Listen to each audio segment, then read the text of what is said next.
Halo, tadinya saya mengira bahwa kasus dugaan ijazah palsu Jokowi itu kalau ditangani oleh Barreskrim akan selesai, tapi justru menjadi pemicu selanjutnya untuk berita atau untuk dugaan ijazah palsu ini lebih berlanjut. Kenapa? Karena sangat disayangkan ketika Barreskrim mengatakan eh, ijazah Jokowi palsu, justru banyak hal yang menjadi perbincangan publik. Salah satunya yaitu pernyataan bahwa ijazah Jokowi itu adalah identik, dengan istilah identik itu dinyatakan asli. Ini menimbulkan kecurigaan. Yang kedua, ternyata ijazah Jokowi itu tidak dipublikasi. Ini ilustrasi saja ya. Ini ilustrasi. Jadi kalau kita baca ini memastikan keaslian dan sebagainya itu apa namanya dibandingkan dengan eh, jazah teman-temannya Jokowi seangkatan. Jadi Barreskrim menyatakan memastikan keaslian itu karena identik dengan ijazah yang lain. Nah, ini mengecewakan dan ijazah aslinya tidak ditunjukkan. Kalaupun ada di berita ini bukan ijazah asli, ini fotokopi. Fotokopi ya. Nah, ini disayangkan. Jadi memang ada beberapa hal yang saya harus bicarakan gitu ya. Sebagai YouTuber, ya juga mencari momen sebenarnya, tapi sedikit menjengkelkan bagi saya untuk bicara soal ijazah palsu ini berlanjut-lanjut gitu. Ini berita terbaru, pengamat pengadilan yang berhak putuskan ijazah asli atau tidak aslinya atau palsu. Jadi Ngabalin juga berbicara kasus ijazah Jokowi proyek besar, saya tahu dalangnya. Ini kan omong kosong ya. Siapa dalangnya nggak ada? Walaupun itu ada dalangnya, ya sebenarnya logika sederhana itu adalah Jokowi sebagai tokoh yang besar, tokoh yang disegani, tokoh yang kemudian hari ini itu tidak memiliki harkat dan martabat disebabkan tuduhan ijazah palsu itu. Sebagai tokoh memang konsekuen, baik itu kesalahan kata, kesalahan gaya bicara atau kesalahan menafsirkan fenomena dan sebagainya itu bisa menjadi pusat kritik oleh publik. Kita belajar dari Ahok yang terpleset mengatakan ayat Al-Maidah 51 itu sebagai alat politik. Padahal itu ya mungkin benar dalam perspektif lain, tapi di sisi lain itu sangat tidak bijak untuk menyampaikannya di depan publik. Kalau di ruang diskusi barangkali itu masih bagus ya. Pada akhirnya karena dia tokoh publik kena bui. Dan kita belajar dari situ. Tokoh itu ya konsekuen, bahasa tubuhnya diserap oleh masyarakat. Dan Jokowi ini memalukan. Kenapa? Kalau memang ijazahnya palsu, ya ini repot ya, repot. Tapi kita tetap memiliki keyakinan ya bahwa ijazah Jokowi asli. Kalau asli, kenapa tidak ditunjukkan saja gitu?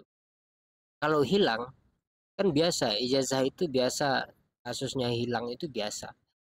Dengan minta legalitas atau stempel dari UGM, udah selesai.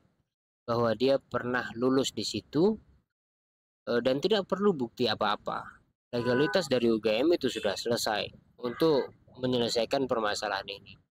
Dan jika permasalahan itu sudah selesai, Jokowi menyatakan bahwa ijazahnya hilang misalkan, dan publik pasti lebih banyak percaya kepada Jokowi, bukan Roy Suryo DKK.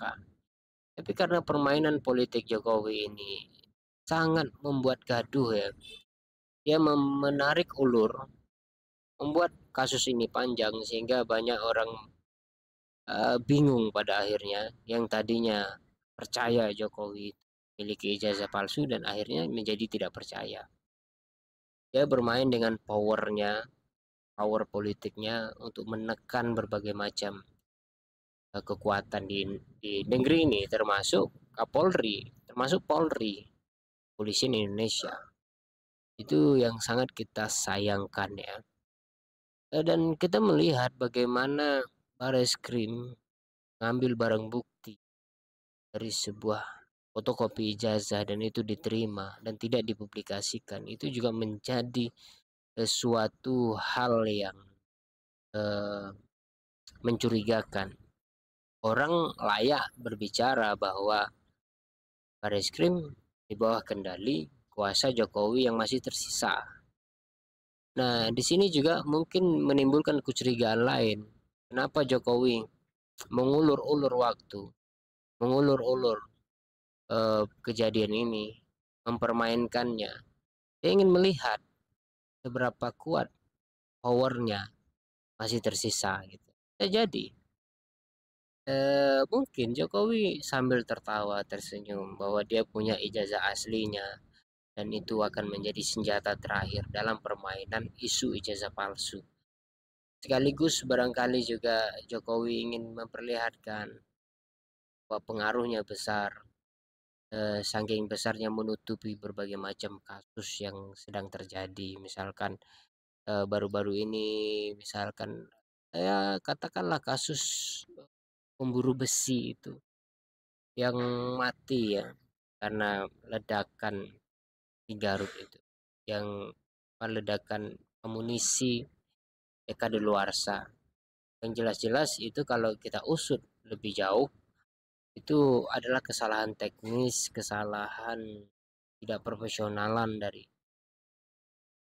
tentara ya dalam hal ini, tanggung jawab, kelalaian. Itu tidak bisa dimaaf dalam pengertian hukum. Maaf dalam pengertian persahabatan bahwa kita sangat menghargai setiap orang itu hilaf dan sebagainya. Itu bisa saja terjadi, tapi sampai merenggut nyawa dan sebagainya itu harus diadili dengan secara hukum. Tapi hal ini kan tertutupi oleh kasus Jokowi. Nah, ini barangkali ya bisa saya sampaikan bahwa ini akan menjadi momentum sejarah mencatat itu. Media sosial akan mencatat bahwa kita pernah memiliki presiden yang diduga ijazahnya palsu. Dia bermain dengan itu, main dengan apa namanya yang mungkin katakan dia pegang ijazah aslinya tapi dia bermain-main dengan publik. Dia ingin melihat sekaligus membaca kondisi publik hari ini, kondisi politik hari ini. Bisa jadi dia mempertahankan ini karena dia masih ingin bermain-main dengan ketenarannya, bermain-main dengan sisa kekuasaannya. Dan itu adalah tokoh publik yang sangat jauh ya, sangat buruk dalam pengertian ini. Dan bangsa ini bangsa yang ditimpa oleh keburukan itu selama 10 tahun. Terima kasih.